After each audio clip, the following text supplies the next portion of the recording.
Welcome back to the Stix, episode 9. After a short break, sorry guys. I know that our fans were just aching for a new Stix episode, but college is real, man. And we both went home for winter break and just had other stuff to do. We were busy. Aiden was working. We're back now. It's all that matters. Now, since we've been back, football has happened, done and over. Kansas City Chiefs won the national championship, and Michigan won the national championship, and the Chiefs won the Super Bowl. We don't care about that. We're in basketball season now. Now let's do a quick recap on basketball. Starting with my teams, we got Carolina on the left here, 20-6 overall, 12-3 in the ACC. That's good for first in the ACC. Led by Naismith hopeful RJ Davis, who's averaging around 22 points a game, has scored at least 15 in his last 13 games. And the team is averaging about 82 points per game. Now on the right, Charlotte is 17-8. Not the greatest record. However, they are 11-2 in AAC play. That's the American, for those that don't know. And, of course, our leading scorer, Lukai Patterson, with 14.8 points a game. And the team averages about 68 points a game. So, offense not as good as Carolina, but they're getting it done in conference play. And I'm feeling good about the boys. We have won our last 11 games at home. We've won 13 of the last 14 games. That's crazy because we're 17-8. That means that we had a losing record and we went on a hot streak. Team figured it out. New head coach Aaron Fern, who actually got hired in June as the interim head coach, got officially hired as the head coach this past Monday. That he gave us the title of Fernville as our college town. I think it's a little much, but the fans love the team, and quite frankly, so do I. Moving on here to Aiden's teams. I'll let you talk about those. All right, starting with North Carolina State University. Now we're 16-9 overall. This isn't the most impressive thing in the world, but obviously our conference record isn't fantastic either. But with our win over Clemson 2 days ago, I believe, 1 point at Clemson, which Really good win. we jumped 2 spots in ACC Yeah. play, with our leading scorer being DJ Horn, who that 17 points per game is not doing him any justice as of recently. He's been averaging at least low 20s with, I believe, a 34 piece against Wake Forest, I believe was the game. I believe so. And State's averaging about 75 points a game. I mean, that's nothing to be ashamed of. 75 is pretty good. Moving on to basketball school, Appalachian State University out of nowhere, 22-5 overall, 12-2 in Sun Belt play, with our only losses coming to Troy, who is third in the Sun Belt, and Texas State, which is kind of a disappointing loss. That was last week. Carolina's I watched that motto. game. We could not make any shots in Texas. Anyways, our leading scorer, Trayvon Spillers, 13 points per game is not crazy, but that's because we have so many people that score the ball very efficiently. We have Trayvon Spillers, Donovan Gregory, my favorite player, Jordan Marsh. He's a 5'10" freshman guard, Wow. out of Charlotte, North Your type Carolina. of your type of And build. he dropped 23 points last game in our comeback win against the Louisiana Raging Cajuns. We were down 9 with 10 minutes left in the second half, and then we ended up winning by 12. So a 21-point swing, and then obviously 78.6 points per game. That really hasn't been showing us like how we've been playing. Sure, we scored 75 last game, but the game before that, at least the Toledo game, we dropped over 100 points. We dropped 109. Granted, that was double OT, but still. Yeah. And that was a very good win. Toledo's not a team you should just call an easy game. So Yeah. Appalachian State, rank them. I think App is almost a shoe in as long as they play the way they've been playing, a shoe in for the tournament. But for State, I feel like they're not out of it either. They have had some big wins lately, and wins against like names like Duke and Carolina, like they still have on the schedule.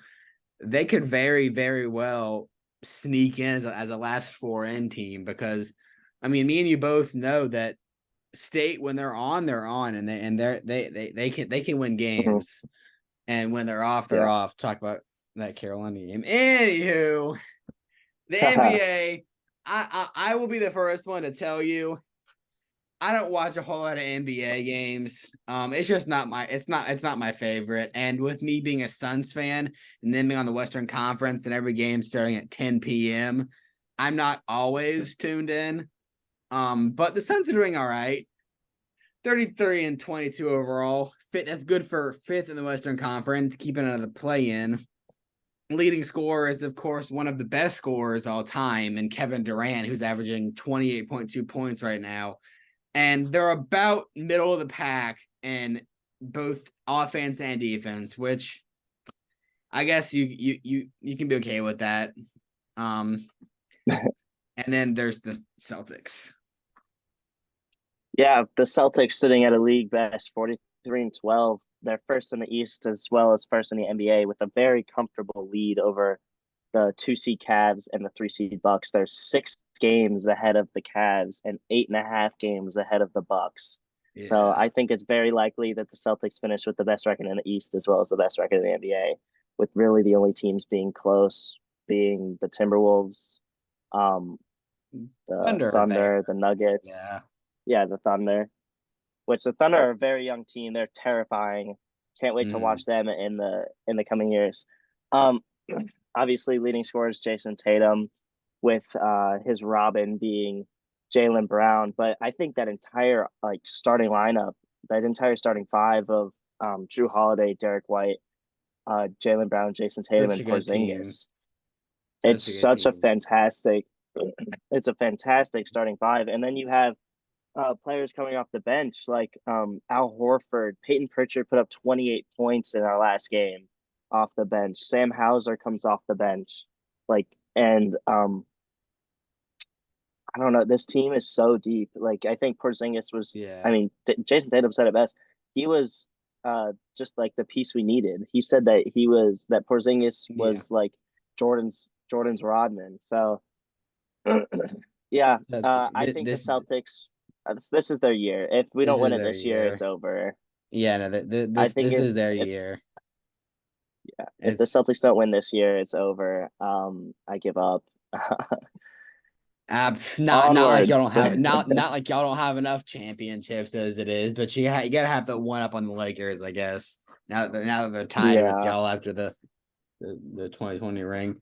Now we're gonna talk about some upcoming games this week for the NCAA.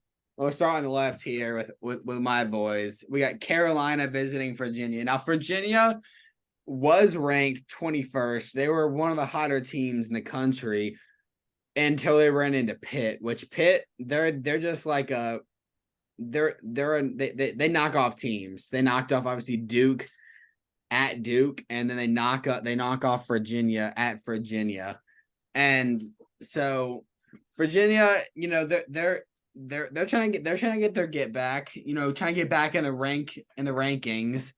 And for Carolina, they're kind of in that similar range where they have not won a game on a Tuesday night in 3 weeks. 3 weeks. 3 straight weeks of Great. losses on Tuesday nights. It makes me so aggravated because I know this team is better than they are. And they get a win on Saturday against Virginia Tech at home. They looked pretty good. They did give up like 81 points to Virginia Tech. It's not what you really want to be doing. But that previous Tuesday, they lost to Syracuse. But Syracuse shot 62% from the field. That is incredible. I mean, I don't think you can beat anyone in college ball shooting 62% from the field. You just shouldn't win a game. And all credit to Syracuse. They played amazing. Guards Judaments, and some other dude. I don't remember. Who cares about them? Played really well, but Carolina's coming into this game kind of just they're gonna drop in the rankings, probably to probably the 10 range. Right now they're sitting at 7, so probably to 10. And they're gonna need to pick up this win to solidify themselves. Because I feel like the 1 seed is kind of a foregone conclusion. Like it's not gonna happen anymore. They're probably set at a clean 2 seed, assuming they keep on winning. But not being biased, I can confidently say that I feel like when this team is hot, no one in the country can beat them. But they can get called so easily. Speaking of hot, we got my Charlotte 49ers, who are going in to play a Memphis team who's not been hot as of late. They were ranked in the previous years. I don't know if you remember, they were as high as 10 in the rankings earlier this year.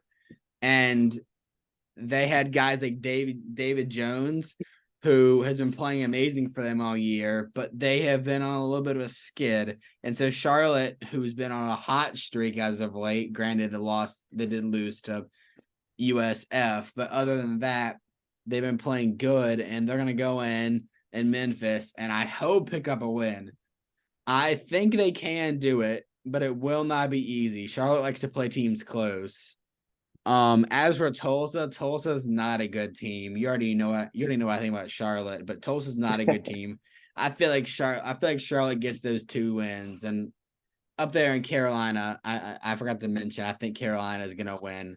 And that's being completely truthful. I'm not being biased. What do you think? I mean, I think Charlotte's a really hot team, and like you said, Virginia can when they're hot, they're hot. So I think all of these will be good games, except for the Tulsa game. Tulsa sucks. Yeah, it's like in every sport. All right, moving on. State with two home games this week. First against Syracuse, who just beat Carolina. Um, Hopefully we win. I mean, we already lost to Syracuse this year, but hopefully we Mm-hmm. can beat Syracuse.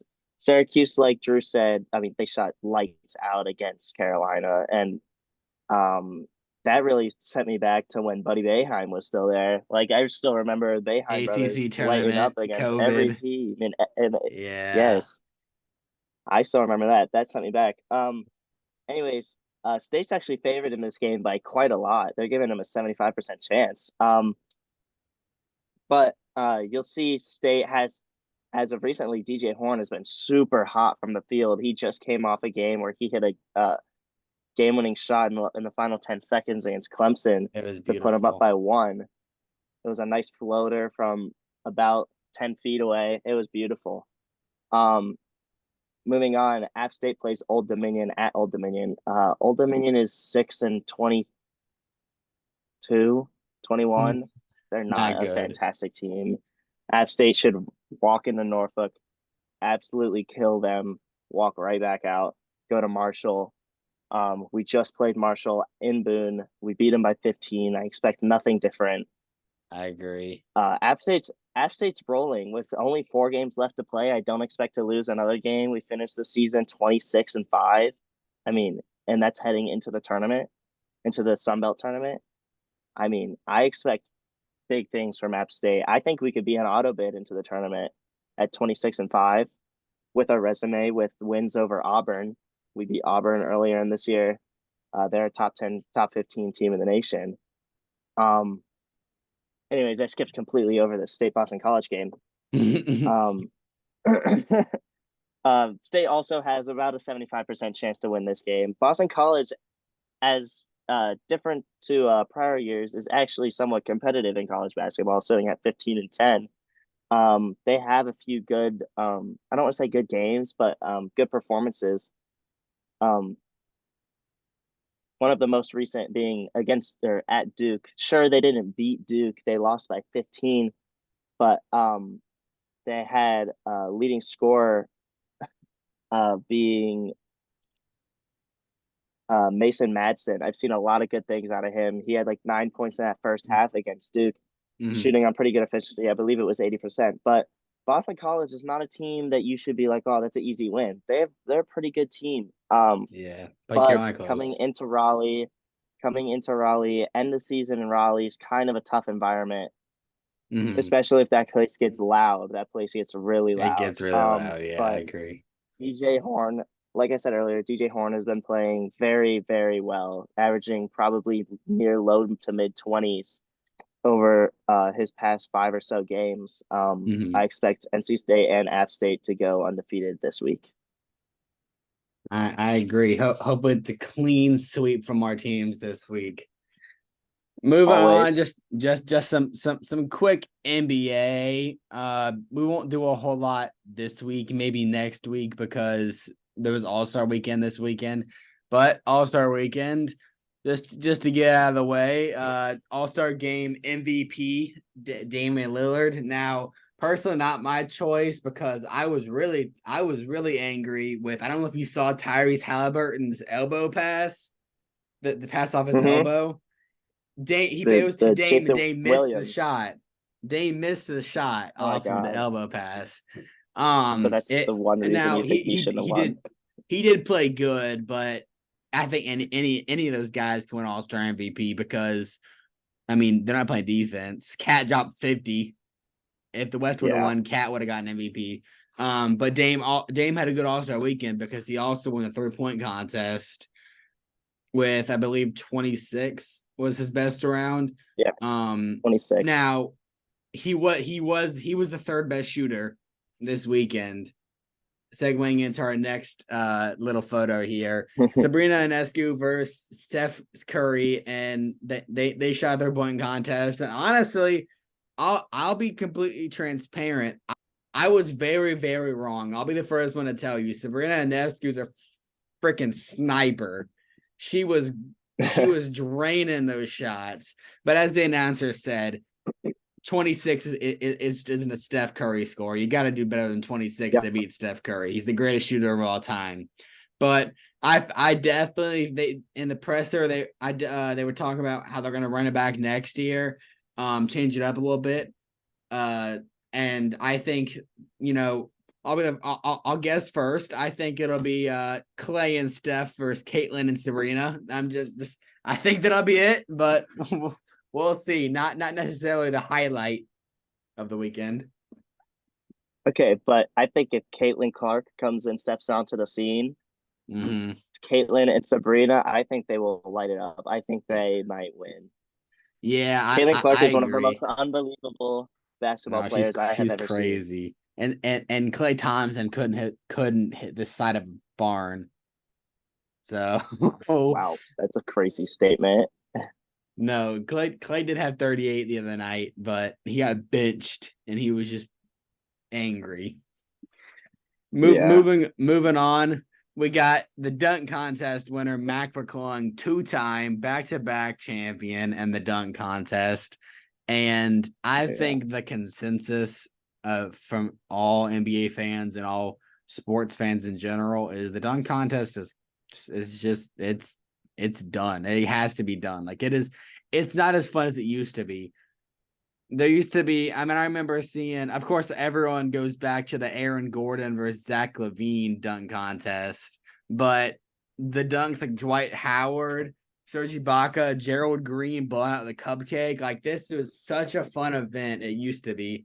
I feel it's kind of killed the mood now. I mean, Jacob Toppin, who even is that? Like, I know he's Obi Toppin's brother, but who the only notable name in that dunk contest besides like Mac McClung was Jalen Brown, and they were trying to keep it close with him. His dunks were just not impressive to me, at Yeah. least. Uh, I think the dunk contest has just lost all creativeness. Like you used to Mm-hmm. see, like you said, Gerald Green blowing up the cupcake, Dwight Howard with the Superman cape, but now everyone just pulls out Shaq and jumps over him. Like, sure, that's Yeah, super impressive, but um, like like that's like what's expected. yeah, No one's gonna freak out if you jump over Shaq now, even though that's crazy impressive. But I think half of it has to do with a lot of these dunks have been done. yeah. Like the I one Mac agree. McClung did where he grabbed the ball and let go and That grabbed it was again. sick. That was new. That was new. Yeah, That was sick. But he used it as his first dunk, yeah. I mean, you got to do which I those thought later was a in the bit rounds. absurd. I just want to. Sorry, I know you're a Celtics fan, but what in the world was that Jaylen Brown dunk where he dunked over a sitting down Kai Cenat? That man's like 3'5", and he barely I cleared him know. too. He barely I cleared him, know. and like just jump over him at that point. Jaime Jaquez jumped over Shaq, like you said. So I don't know. It was it I can say that I feel like the NBA definitely has the best All-Star weekend of all sports. Better than MLB, Yeah. better than NFL. It's You the think it's best. better than the MLB? I think it is. I think it's better than the All-Star. I think it's better as a weekend. I think the Home Run Derby is definitely the best event out of all sports. But Yes. I Yeah. think that it's as a whole NBA is best All-Star weekend. And I love the LED court. That was sick. Not to Oh, it mention was cool. not to mention the celebrity game. I mean, we can talk about it real quick. Micah Parsons is a bucket. To be fair, he did shoot 30 some shots though, but I mean there was Yeah. there were some guys in there. But yeah, I think NBA has the best celebrity or the best weekend as a whole. Yeah. And since there was not much NBA and we already talked about NCAA, we didn't have much time. So I put in a little immaculate grid in here to No keep up with way. to keep up with the football. To keep with the football going. We're gonna do this immaculate grid for y'all real quick. Oh my God. We will we'll try to see how low we can go on the score. We'll start from Devin Hester. I'll let okay, Devin Hester. I had a different I was gonna do a different way. I would have said the best But course of I'm sure action that's would a be high number. Yeah. just to let you know, Devin Hester. I'm just not realizing fits in the first like that little square. The first Uh, entire row. yeah, well he fits in the first entire row, but he also fits in the whole entire second row as well. He does. Um, yeah, Is this just a Devin Hester grade? I guess it is. Um, okay, Bears first team All Pro. You could go with a bunch of people. Which I think of like Julius Peppers. I mean Julius Pep. I'm not sure if he's ever been all first Was team all pro before. was, was Charles Tillman? I don't know. I think Matt we should. Forte. I feel like we should do a little safe bet here and go like Khalil Mack. Oh yeah, Khalil Mack is Matt Forte, Brandon Marshall. Khalil Mack 19. You know, we're not off to the greatest start right now. Hayden Hurst. Probably. Yeah, that is a better one. Hayden Hurst. 10%. Wow, 10% is crazy for that one. Yeah, you would think that'd be lower. Jadeveon Ravens, Clowney. Jadeveon Seahawks. Clowney. Oh, I like that one. Jadeveon Clowney. Vivian Clowney. 13%. Ravens first team all pro. You think anyone put Justin Tucker in this thing? Is it Whoa. Devin? Wasn't Devin Duvernay an all pro like last year or 2 years ago for kick return? No. Let's see here. I think He was a I first team think All Pro. He was. well, Devin Duvernay. I have to look it up, but I guess since you did, I'll take my Devin Duvernay. Duvernay. 0.3. 0.3%. That's a good guess. Okay. Um, What Falcons and Packers? Of course, like I off the top of my head, yeah, Brett Favre, Kurt Benkert. Kurt Benkert. Kurt Ben. Did he ever play for the Falcons? Because I think he was on a bunch of practice squads. He was on the teams. Well, but he was in their practice squad. I don't think that counts. That would suck if it didn't count. I think we could just play it safe and go like Devondre Campbell. Okay, fine. Devondre Campbell. That's a safe bet. 6%.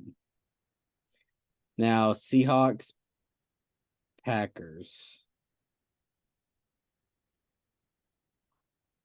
I just know that I'm probably missing a huge name that I just like cannot think of, and that's my worst fear, especially with that Bears Seahawks one. I just know I'm missing like the worst one ever.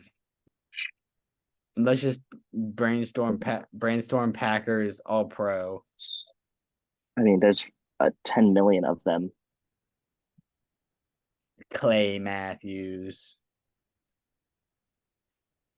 Yeah, Aaron Rodgers, Jordy Nelson, Jordan. Donald You think Driver, probably. You think Jordy Nelson's ever gonna all pro?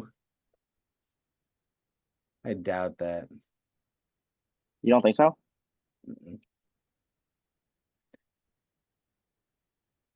I'm trying to think.